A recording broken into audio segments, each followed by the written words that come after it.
Alright then guys, welcome to the channel. So today we're going to be doing an F1 tier list, and just before, and I'm going to do a video as soon as the 2024 cars are fully all out, I'll do a video on them. But for now, this is going to be the 2023. We're going to react to what we had last year, and then we'll do one this year, and then maybe a combination of them. I'm going to do ones with other people, so stay tuned. Let's get into this bit here as well. So, as you can see here, I've got 5 different sections. We've got all-time great, obvious cars that are just out there, straight out there, just the best kind of looking cars that we've got. We've got podium, the cars that deserve a proper shout for. Maybe not the best ever cars, but they're solid cars. This year I do like a lot of the cars, I must admit, or last year. Now we've got worth a second look. They're the ones where maybe they grow on you a little bit. Takes a bit of time, they do grow on you as well. Grid penalty is this car has just failed for some reason. There's some sort of reason why this car is just not working for us. They get a grid penalty, deservedly so usually. And disqualified, may not be any cars in here as well, because I do actually like the cars last year. But yeah, this is just when they're just not working, they're just not it, and it's just not good enough. Bang right, just no. Sit down, see you later.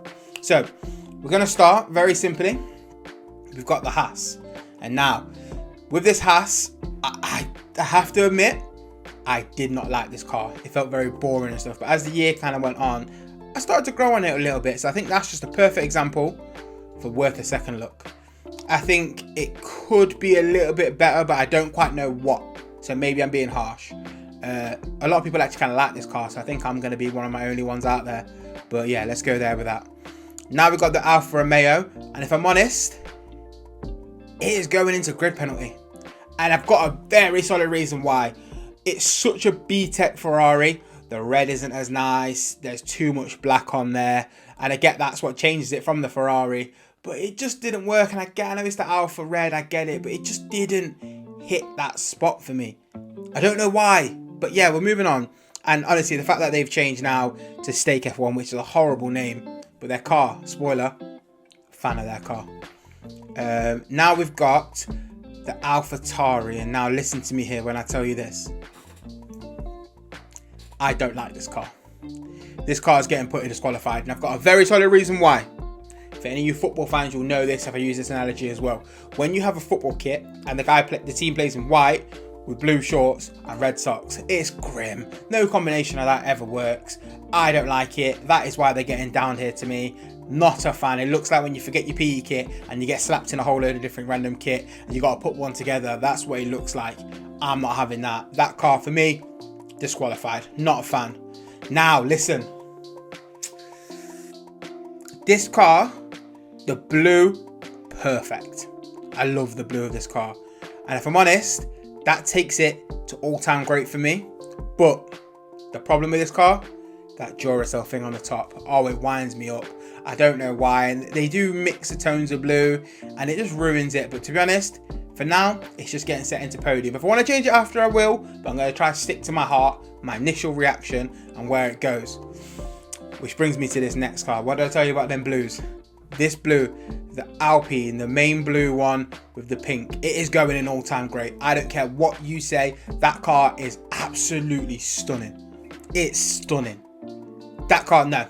We're not even entertaining it. That car goes in that category. Now, after this, we've actually got the pink Alpine.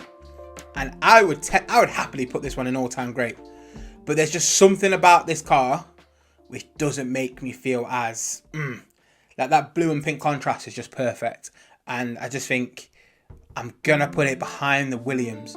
I feel like I'm starting to favour blue. I don't know why.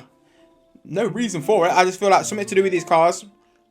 That's where they hit the spot for me. So for that one, I'm going to put it there. And now this one might be one of the hardest of the bunch. I'm going to be honest with you. This one here is tough for me to call. I don't know where I want to put it. I'm going to be honest. The Aston Martin. This car is so easily podium with that green. Ability wise as well, it had it all, but I'm not trying to judge it on ability. I'm trying to put it there. There's no other green cars. Is it an all-time great? I'm going to put it head of podium for now. And I didn't think I would like this car. I'm not really a green fan, but that shade, I think it's emerald green. Oh, people are going to correct me here, it's awful. The emerald green, Banging. Now McLaren. Ooh, nah, listen, I'm a hoe for a McLaren. I'm gonna be honest with you. I do love an in race. Oh my god, I love a McLaren in race. I'll be honest with you, that they do hit. I did prefer when they had the orange and blue car. I think it was the year before. That was stunning. The orange is perfect. For that, my instincts, I'm gonna put it in worth a second look. Am I gonna regret that? Maybe. But going in there with it, maybe even podium. I'm going podium. Their white version that they used in some races as well last year. A little bit basic-ish in terms of, obviously it's the white and whatever as well, and I down the Haas for that, but I think that's exactly what the Haas was missing. Just that tone of, that feeling of where they position the white just look better. Just listen, it's my opinion. Why am I justifying myself? That is my opinion. And Ferrari.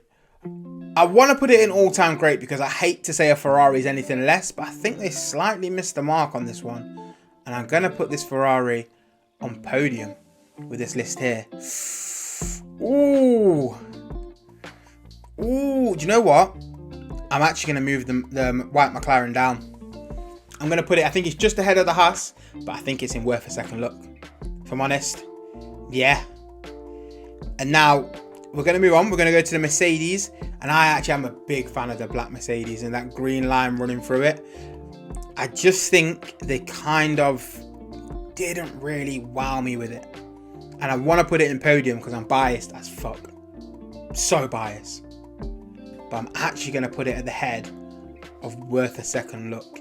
Because it is just a black car with stuff on there as well. Like, there's no creativity and real design to it. I get they got little specifications on there, little details and stuff. But for me, not enough. So I'm going to go with that. I'm going to be brutal.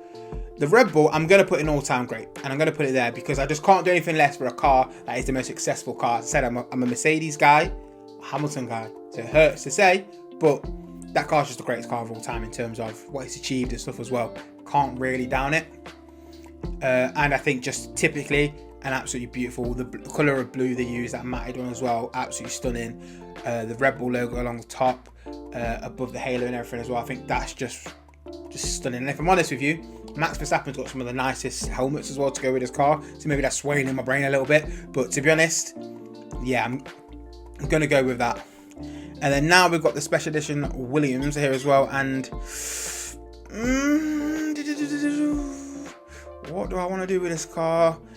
I actually do really like it, but I don't think I would go in it ahead of the Ferrari. But that's because I'm just being the iconic side of it. Yeah, I'm going to put it here. I'm going to put it in podium. I'm trying to think if I've overdone anybody. Haas is actually getting a grid penalty. The more I look at that next to the McLaren, the more I'm giving it a grid penalty. I'm not happy. Yeah, just not happy with that car. I feel like that might sway decisions to people. People may think I've lost it a little bit there as well. And if you do, comment down below. But my opinion, fuck yourself. That's the beauty of the game, right? that's the laws of the game. So that's my list right here. I'm gonna do a 2024 one, so we'll see where I feel about everyone's cars there. There's actually a lot of cars that I really like, and I guess it is a recency bias. You do start to like it, but I thought last year's cars, all in all, pretty solid. There weren't many cars that I was offended to see. A lot of them are nice race cars, and I think that's what they've gone for this year in race. There's certain cars, you'll know exactly which one if you're thinking of it now, if you've seen them already. Certain cars are going to look absolutely incredible in Singapore and any other night race like that as well, whether it's in Saudi or wherever we go, and they're going to look stunning when the lights are a bit darker as well. But that's it for me right now. Make sure you like the video. Comment down below what you want me to do next. Is there another tier list? Is there any topics of F1 you want me to cover? I'm going to be doing it. I'm going to be bringing people in. Some people here as well, if it grows enough and we do it enough, I'm going to do Discord and I'm going to bring people in to do some of these tier lists with me as well. And I think that would be a great way to kind of grow a community and have an area of F1 where we can enjoy. But that's it for me, guys. As I said, like, subscribe, comment down below, and I'll see you in the next one.